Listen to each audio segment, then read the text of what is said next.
everyone. I'm here for one of my stories. This is Lindsay Dunn, and today I wanted to cover a new horror movie that has come out called Brooklyn 45.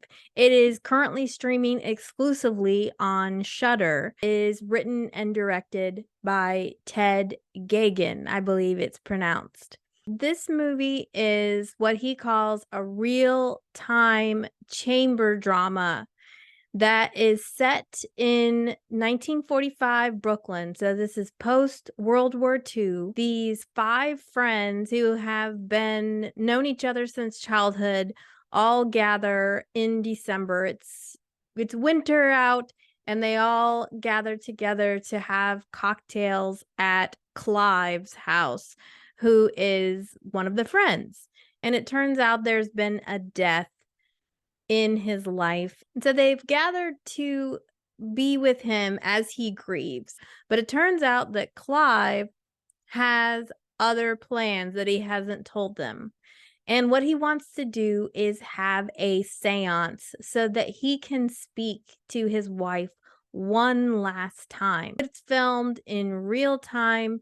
It's a historical, supernatural thriller that goes off the rails as we go on. This movie is very much in my wheelhouse. If you've tracked my taste, you know that one of my favorite tropes is this idea of guess who's coming to dinner or thrown together, where people are all gathered inside one location and things go off the rails and go in unexpected ways, especially when it's in the thriller or horror genre. I was very eager to check this one out. A little bit cynical, I think, about setting something in World War II, just because I feel like there have been so many movies set in World War II, but I appreciated how it was a different type of World War II movie.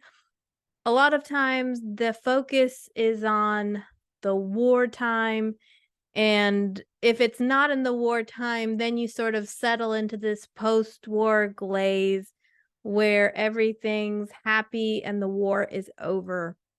And this film kind of approaches it in a different way, where it shows that the war is never really over. No matter how might you wish that you can sort of compartmentalize different aspects of your life and then try to leave those aspects behind and move forward and just move on. This very much shows that's never ever really possible. It stars Anne Ramsay, Ron E. Raines, Jeremy Holm, Larry Fessenden, Ezra Buzzington, and Kristine Klebe.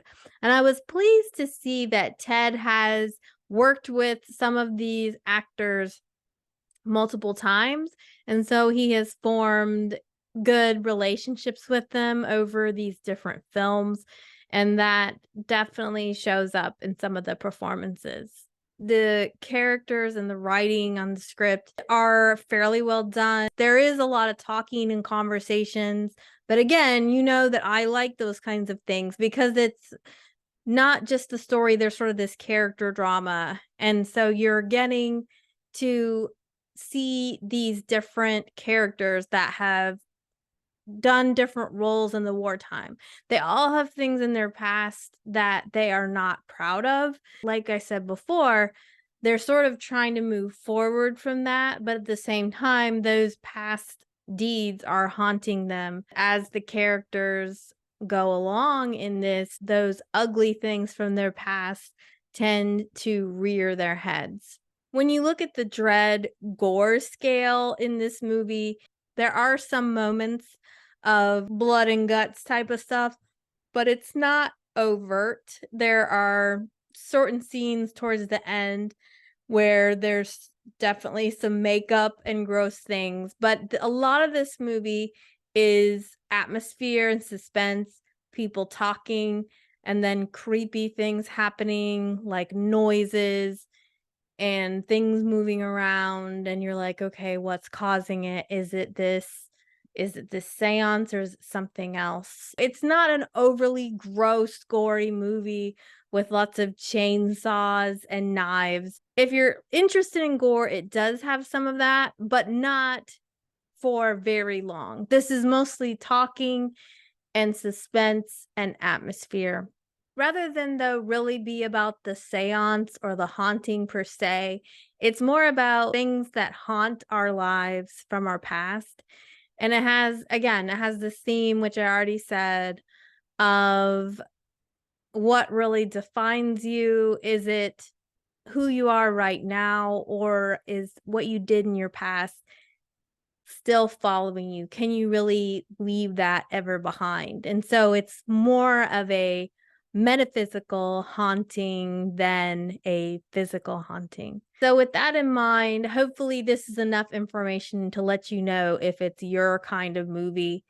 If you like the Mike Flanagan type of TV series like Haunting of Hill House, Midnight Mass, those kinds of things, this is in line with that. Or, for instance, the 2015 movie The Invitation by Karen Kusama, very intimate in this one space. These are the kinds of movies I can compare this to. Because it's a post World War II movie, this is even, I feel like it's a movie that you could even share with your parents or grandparents.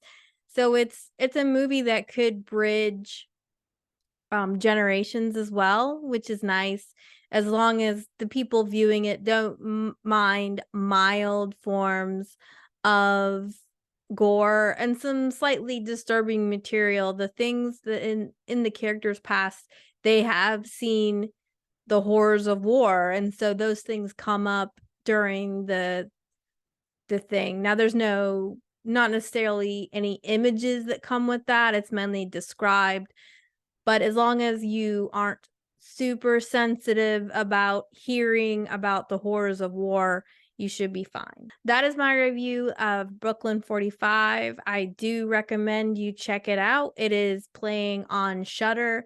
I'm always happy to support independent filmmakers, especially those making horror. Some of the most creative new movies out there are in the horror genre, so I encourage you to check this one out. And that is it for this edition of One of My Stories. Good night.